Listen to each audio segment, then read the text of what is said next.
दिव्याशीष आश्रममध्ये चैत्र नवरात्रीच्या उपवासासाठी आम्ही आलेलो आहे आणि हे शेगावरून आलेले पहुर्जीवरून आलेले आजोबा आजी.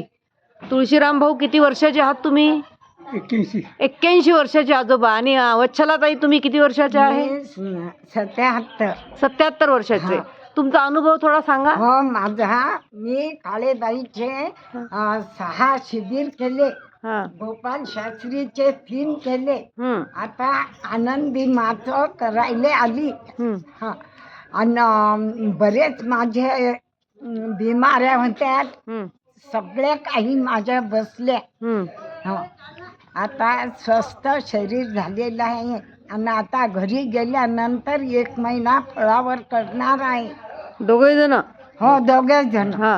आणि हे दोघे जण इतक्या दूर हिमाचल मध्ये आलेले आहेत. आजीला जिभेचा प्रॉब्लेम होता, थोडं कॅन्सर सारखं होतं, सगळं गेलं. आजीचं वजन कमी झालं, ऍसिडिटी कमी झाली, बीपी बीपी कमी झाली. बीपी कमी नाही, नॉर्मल झाली. गोळ्या बंद झाल्या. बरं, नॉर्मल. गोळ्या बंद. मानसिक 3 वर्षापासून. मनस्थिती कशी आहे आता? मनस्थिती एकदम व्यवस्थित चांगली आहे. हो, चांगली आहे. आता यापुढे ही साधना तुम्ही सुरू ठेवाल ना? हो, तोंडात माझ्या फोड होते, तोंडातले फोड बसले.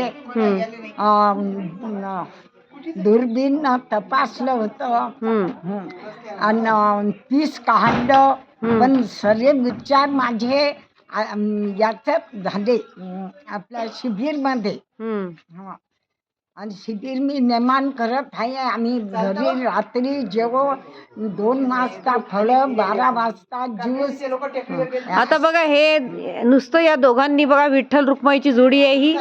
या दोघांनी फक्त स्वतःच नाही आले, तर पहुर जिल्ह्यातले कितीतरी लोक शिबिरामध्ये पाठवले. तर अशाच प्रकारे प्रचार, सेवा वगैरे आपणही करावी अशी अपेक्षा असते.